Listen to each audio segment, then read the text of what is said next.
Hi guys, today I'm going to be doing MCI afterburner tutorial, how to use it, and profiles and other stuff.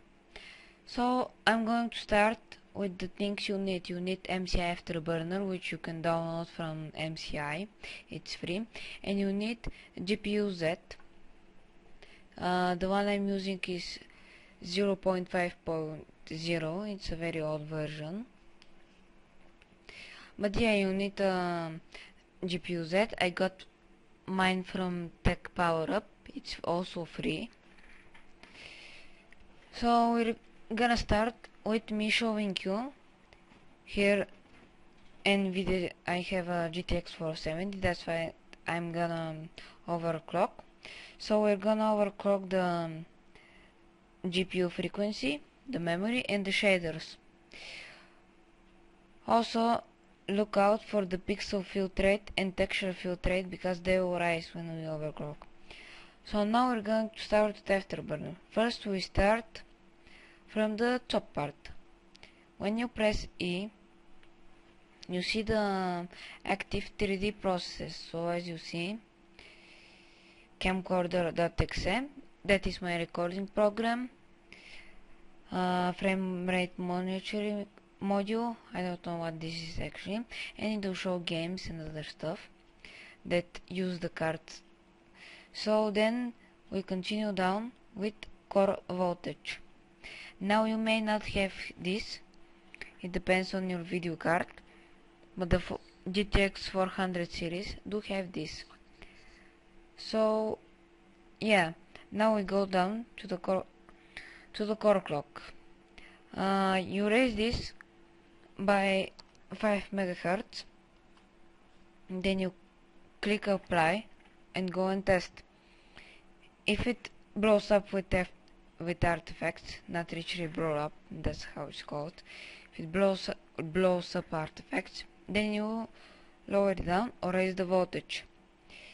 Don't raise the voltage too high because the temperature will go also too high. If you have water cooling, that may not be a problem, except if it's some cheap homemade water cooling thingy, because GTX 470 is a very hot card. Mine's a hot version. And yeah, then we go down to the shader clock. Shader clock is linked to the core clock. As you see the green thing, it's linked with the second series, the 200 series of NVIDIA. You can link them, but on the 400 you can't. So when you move the core clock with 1 megahertz, the shader clock rises with 2 megahertz, as you see now. And yeah, this is the memory clock. When you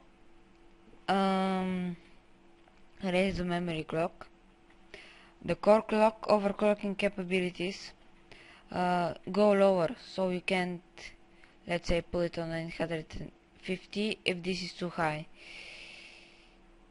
So it's better to overclock memory and shader than memory clock. Not memory and shader, GPU and shader than memory clock, because memory clock gives a little result. So this is your fan speed. My original fan is not connected to the GTX 470 because I've done a lot of modding, so it can be cool. So there's no point in tweaking mine, but yeah, through here you can tweak your fan RPM. Here is user defined automatic fan control. When you go to the advanced properties, there's a curve like that, so you can change the default from the manufacturer and do like at 50 degrees. As you see, the fan speed goes up, and like when it reaches 96 degrees you can make it at 100%. or you can make it when it reaches 50 to be like this. When it's at 34, the fan will be at very low percent, so it's quiet. So when it's 36, when it goes above 36 degrees, the fan speed will rise up to 50%. Then if it goes up more, the fan speed will rise up more and more and more. And yeah, it goes at 96 degrees to 100%. Of course, you can customize that. You can do a fail, and when it goes to a high degrees, put the fan to 0, but that will kill the card maybe. Yeah, in the general, you have your master processor. You can master graphics cards, not processor. You can select another video card if you want. You can make it to start with Windows and start minimized. And when you enter the program for the first time, to get the core voltage, to change it, in some you can change memory volt, PCB voltage, and yeah, you need to click this, unlock voltage monitoring and unlock voltage control. I don't recommend touching the voltage too much if you're a new user and you're new to overclocking, because that may kill your card. So monitoring, this is how can I explain it? When you go into a game or in a game and afterburner is on, in the top left corner, you've seen it in my previous videos, you see my GPU temperature, my what else, my frame rate, and that's it. I keep it clean. When this is in the OSD tray, then you see it on the top left or top right, or we'll get to that later when you can change its position. So let's go on PCB temperature. That's the, let's say, the board of the video card where you put all the stuff in. So when you click show on screen display, then it will be in your top left or top right or bottom corner, which you choose. You need to show your your PCB temperature. You can show your GPU usage if you want to see if your GPU is fully used or there's some kind of driver problem. It can show your voltage, fan speed. That's all while we were playing, and that's very useful. There's a lot of features here, and you can make yourself, oh yeah, this is in what period this monitors your system, like in how many milliseconds to renew the data from your video card. This is login history file. This logs all the frame rates, the PCB, the everything, every data to a file, a txt file, and if it crashes you can see if maybe the temperature was too high. And yeah, so this is showing Logitech keyboard LCD display. You know the Logitech keyboards that have a LCD display on them. That's only for them, but I don't have a Logitech keyboard with a screen, so I don't actually know what this is.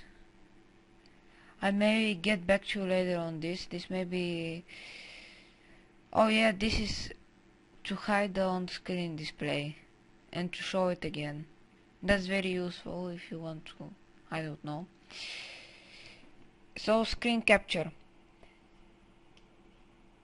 So screen capturing means you take a picture of your screen but I don't have a hotkey yet, so let's just say we do 5, num 5. When you go into a game, press this, and it will take a picture and store it here into the screenshots folder. Then if you go more, you have profiles. So profiles basically is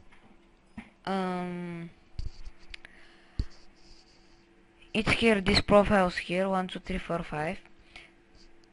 So you put a core clock, a shader clock, the memory clock in. You click apply. You like them. They're good. They don't crash. You're satisfied. Then you click on profile 1. It starts flashing, and you click save. And then you do the same for 2 3 4 5. That's your hotkeys. Like when I'm playing, my video card is getting too hot. I want to go to profile 3, which is a lower frequency profile. I've previously put some hotkey. I press the hotkey, and it lowers or makes the frequency higher. Let's say if the frame rate is too low. So there's a 2D profile, which this is for you underclock your card a lot, and this for internet, so you can save power and not heat up a lot. And this is your 3D profile, when this is maximum performance. So we go to user interface, and these are the languages, the skins, but I don't think I have any skin. So yeah, these are those things. So I'll show you how to make a profile. This is my first profile here, as you see. So let's say we'll do a small overclock here. You go to overclock window, click apply. No, actually it isn't like that. Let me see. You click apply. Oh no, first you click save. I'm sorry. Then this starts flashing, and let's say you save it too.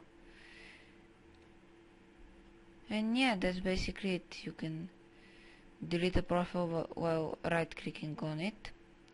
That's it, basically.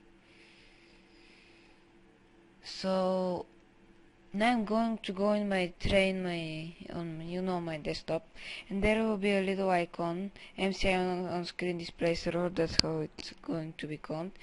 You click on it, and this thing pops up. Riva Tuner Statistic Server Technology is actually Riva Tuner was an overclocking program that was before time, when it was an overclocking problem. Now it's a part of MCI afterburner and other overclocking programs. It's a very cool program.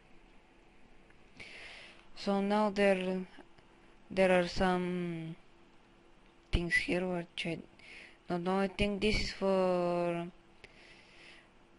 different programs. I think this may be for, let's say we're going to iTunes, and for some reason we want to see its frame rate, so we put frame rate detection on it to high, I guess, and it gives us a frame rate on iTunes. No, who would want that? This is application detection level. So this is basically if it's on high, it may detect some programs like video editors, like games and that stuff, but